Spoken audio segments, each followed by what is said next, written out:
Ah bah t'as bien travaillé. Alors il y en a deux à peu près prêtes. Je pensais pouvoir tout préparer, mais je ne suis pas le temps.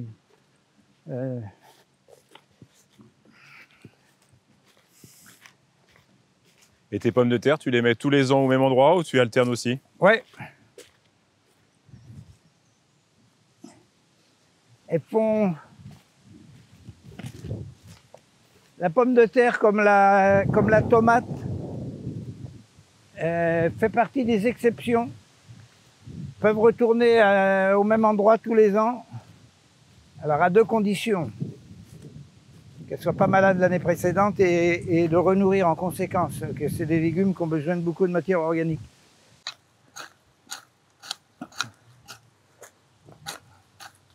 Et du coup, quand tu les plantes, j'ai plus souvenir sur la saison, tu les butes pas du coup, Si, je les bute. Tu les butes? Oui, alors des fois je fais une planche butée, une planche paillée, ça dépend. D'accord. Et tu vois une différence dans la récolte? Non, pratiquement pas. Pratiquement pas. Avec le paillage, moins de désherbage. Oui.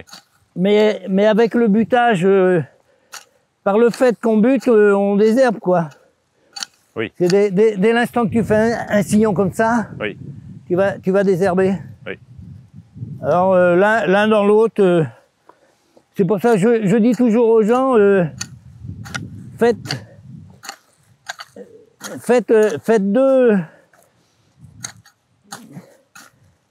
un butage sur une planche et sur l'autre paillé, vous verrez la différence qui vous convient le mieux.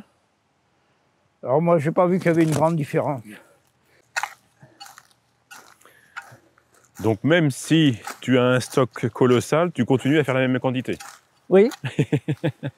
oui. Donc tu as le plaisir d'en donner, t'as le plaisir d'en donner. Alors d'une part, mais il vaut mieux en avoir plus que pas assez. Ah, c'est sûr. Ouais.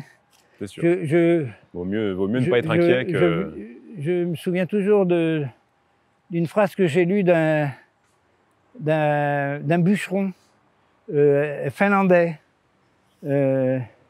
Si vous avez beaucoup de bois, vous aurez chaud.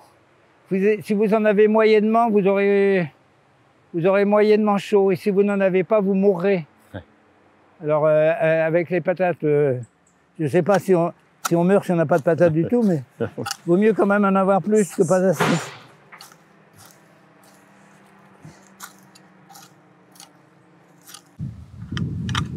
Donc là, dans la préparation, tu les avais retirées, il y a combien de temps que tu as retiré les pommes de terre? Comment? Il y a combien de temps que tu as retiré les pommes de terre? À fin août. Fin août. Donc il y a longtemps que j'aurais dû semer des engrais verts. Donc je suis souvent à la bourre. Donc là, t'as des visiteurs. Comment? T'as des visiteurs, puis il y a la météo aussi. Oui, c'est le temps qui m'a manqué, quoi.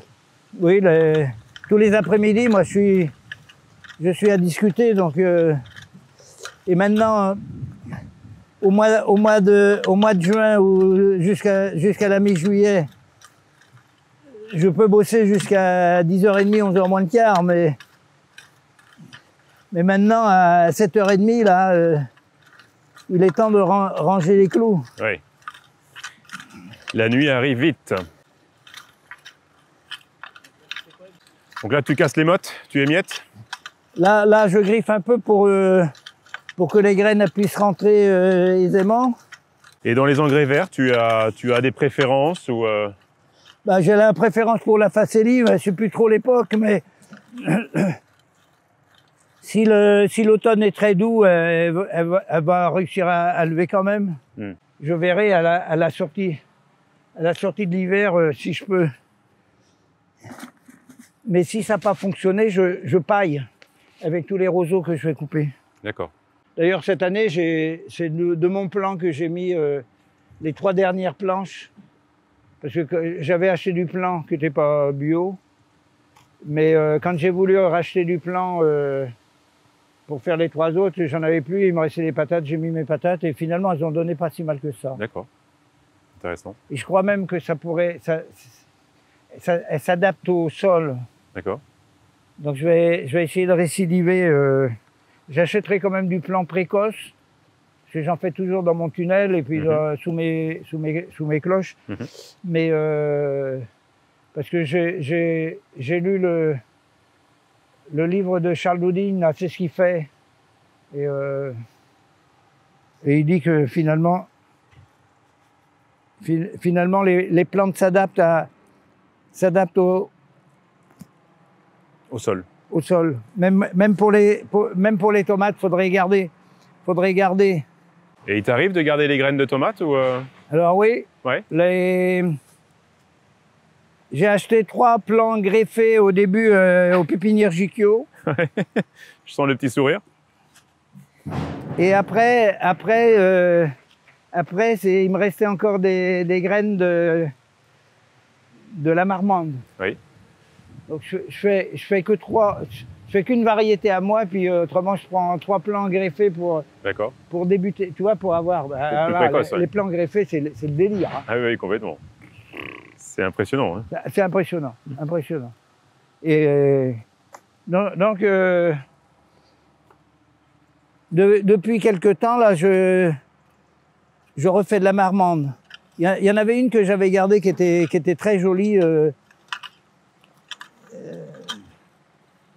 Elle était presque noire. Oui. La noire de Crimée ou Non. Je sais plus trop comment il l'appelait. Elle était belle.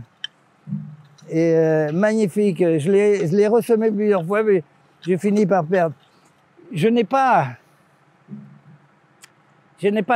assez de rigueur au potager, parce que ma vraie passion, c'est le jardin d'ornement. On peut pas être partout, tu vois. Moi, les variétés, comme je sais à peine faire la cuisine, je porte pas beaucoup d'importance sur la nourriture. Ouais. Donc, les variétés, je peux pas dire que j'ai vraiment un palais de... Tu vois, t'as des gens qui... Moi j'enfourne... Oui, donc je suis pas suffisamment cuisinier pour être un parfait jardinier de potager. Moi, ma démarche au potager, c'est par souci d'économie. Parce que j'ai un minuscule budget, donc... et puis je sais ce que je fais, mais parce qu'acheter des légumes, les haricots verts, là, je sais pas, c'était à plus de 10 € le kilo.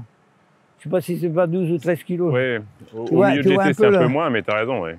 Tu vois un peu, si tu veux manger des haricots verts... Tu sèmes un peu léger, la facélie, non? Je pense que oui. C'est suffisant. Faut pas trop de rue. Oui, pas trop de rue. Oui. Et là, tu as... là, je pense que c'est même suffisamment... Si vraiment c'était au printemps, pour qu'elle prenne de l'ampleur et qu'elle fleurisse bien, faut pas trop les... Et là, tu as regriffé dans l'autre sens pour pour l'incorporer un peu, quoi. Ouais. Alors là c'est facélie et là, ça va être moutarde. D'accord. Et quant aux autres, on n'aura pas le temps de les travailler. Hein. Vous reviendrez. On reviendra.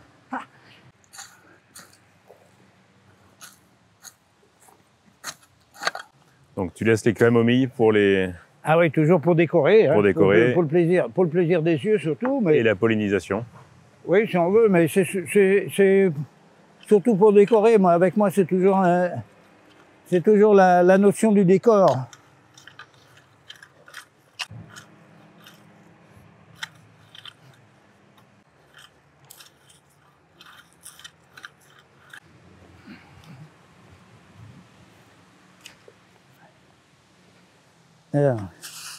Alors la moutarde.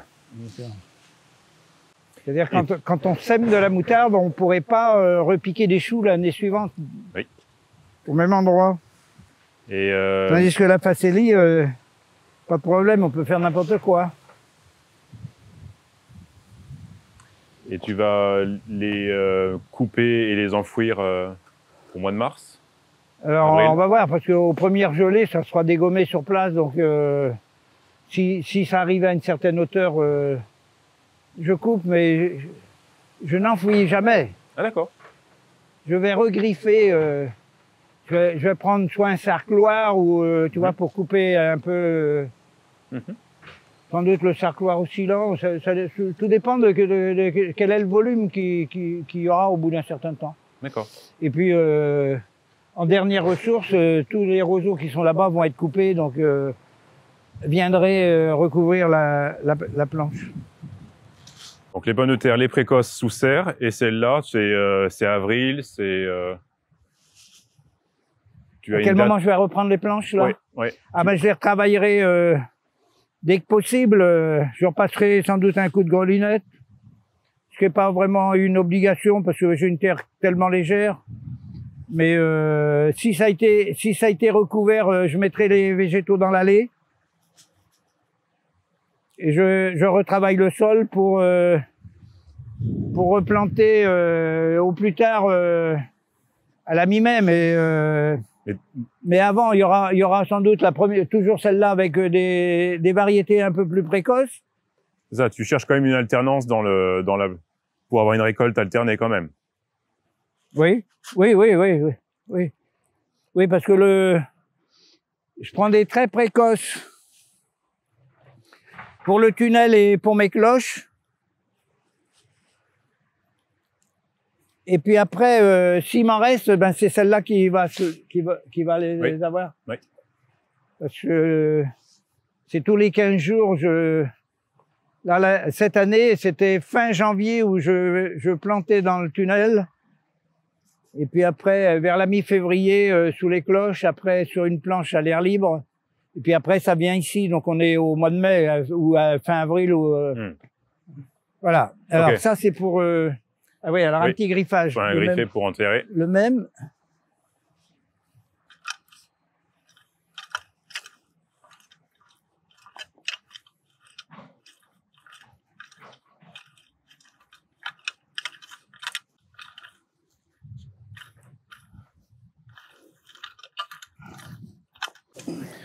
Donc c'est toujours la qualité du jardin, il faut toujours se projeter. Donc ce que tu fais, c'est pour préparer le printemps prochain. Oui. On ne peut pas faire autrement. C'est ça qui est fabuleux. Oui, c'est quand même se projeter. C'est pas. Je suis pour l'instant présent, la vie au jour le jour. Hein, c'est aujourd'hui. Hier c'est passé, demain ce sera d'autres choses. Mais dès qu'on fait du jardin, du potager, ou même du jardin d'ornement, oui, du jardin tout court. On se projette un peu dans l'avenir. Ah bah oui. On est obligé. C'est ça.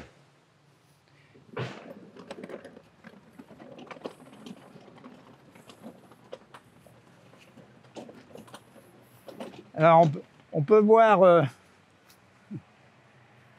on peut voir évidemment là c'était la yourte. La yourte de l'année dernière n'a pas été exploitée au niveau des. Alors j'ai mis des gourdes de pèlerin. Ouais. Et alors c'était tellement lourd évidemment que c'est une structure qui n'est pas suffisamment solide. Ça s'est écroulé un peu de partout.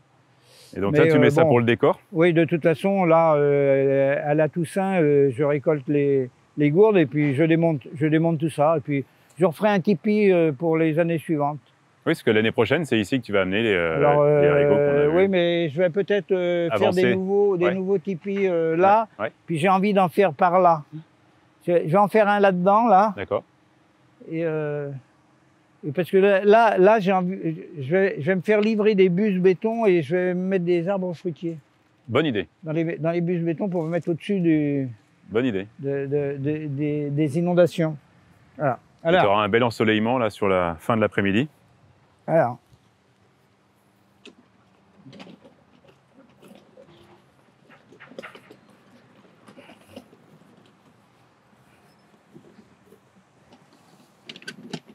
Alors, jardin d'ornement, qu'est-ce que tu fais de plus là ou... Alors, à l'ornement, c'est un travail colossal. Il faut Ouais. enlever toutes les impatiences de l'Himalaya, tout tailler. Là, pas le temps de courir les filles. Pas le temps. Alors, la Grandiflora m'a amené beaucoup de gens. Super. Je dirais 50% de mes visiteurs maintenant, c'est grâce à vous. Ah, je suis ravi. Et même... et alors, je suis ravi. là, maintenant, je vais me méfier de ce que je vous raconte. Parce que les gens arrivent directement avec un sourire comme ça. Ils m'appellent Yves, ils arrivent avec des gâteaux. Et alors, vous n'avez pas dû couper. J'ai dû vous raconter à vous, comme souvent à mes visiteurs, que 42 ans de vie commune, un gâteau tous les jours que je mangeais aux 3/4 du vivant d'Annick, et que si j'avais étalé tous les gâteaux, il n'y aurait même pas une place pour une plante, les gens ils arrivent directement avec des gâteaux. Seulement le 3/4. Ils ont gardé un quart pour eux. Non, même pas. Et même pas. Et après ben, je les invite à. Ça me coûte de la bière ou de la limonade. Parce que Oh bah super. après, je leur offre un coup, puis on mange une part de gâteau ensemble. Donc, Mais l'autre jour, c'était marrant, il n'y a pas longtemps, 3 jours d'affilée, 3 gâteaux. Directement, c'est les gens. Je dis, comment vous savez ça?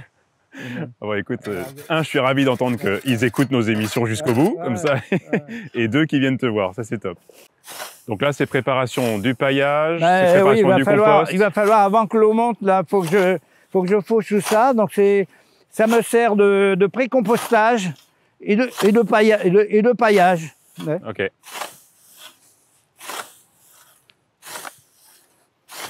Et puis, ça m'évite d'aller faire du footing sur le bord de la route. Écoute, quand je regardais la parcelle, je me suis dit, il y a un peu d'exercice là. Je t'imagine bien en footing sur le bord de la route. Bon, déjà, tu es en vélo pour aller chercher ton poisson. Ouais, là, il ne faut pas que je tarde. Je vais vous abandonner sous peu pour aller au marché chercher mon poisson, comme tous les mardis. Donc ça, c'est une tâche que tu n'as pas pu faire l'an dernier ou à cause de ton bras cassé? L'année dernière, je n'ai pas pu faucher. C'est pour ça qu'il y a du sec avec. Mais le rapport carbone-azote n'est pas mauvais.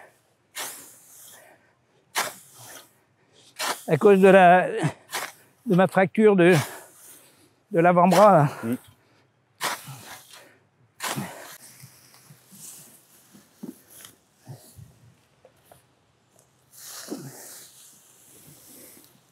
Tu vas pouvoir en revendre? Oui, je manque pas de matériaux. Tu manques pas de matériaux. Je manque pas de matériaux. C'est pour ça que souvent, ben, dans les jardins ou dans les revues ou même dans les écoles, on dit aux gens de semer ou de planter la consoude qui donne beaucoup de matière organique.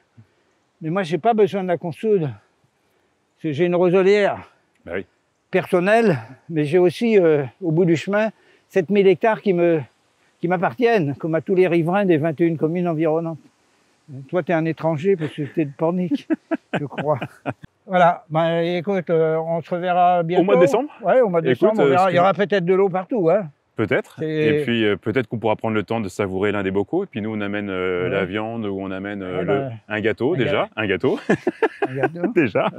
Et puis, non, ce serait sympa de partager un repas ensemble. Ah bah ouais. On fait ça. Je n'avais pas pensé à ça, mais c'est une bonne idée. Voilà, donc bah, écoute, encore un grand merci pour cet échange. Ah bah oui. J'irai chercher. Je préviendrai, puis des choses. Ouais, puis moi aussi, j'apporterai des choses. Donc, il faudra que tu me dises ce que tu veux. Mais... Parce que je prends mes produits à l'Agassin. D'accord. En face de la laiterie d'Herbignac. Ok. Ouais. Bon, bah écoute, bientôt. Oui, à bientôt. Encore un grand merci pour cet échange, c'était fabuleux. Oui, et c'est un tel plaisir de voir que même si c'est l'automne, que c'est une saison qui a été décevante, on trouvera toujours, il y a toujours à faire dans un jardin. Donc le bois, les fagots, les trucs, transplanter et puis entretenir, tout simplement. Et voilà. Bon, et un grand merci. Allez. À tout à l'heure. Bon après-midi. Bon, voilà, encore un bel échange avec Yves Gillen. Alors Yves, vous le savez maintenant et je suis ravi d'apprendre que beaucoup d'entre vous avaient franchi le pas de sa porte avec des gâteaux, il nous l'a dit. Donc le message est bien passé, ça c'est fabuleux. Donc je suis ravi de voir qu'on a pu créer cette communauté autour du jardin d'Yves Gillen et surtout autour de ce caractère qui est quand même vraiment atypique. Puis surtout, si vous avez des enfants, vous avez vu, vous allez pouvoir laisser votre marque sur les bambous.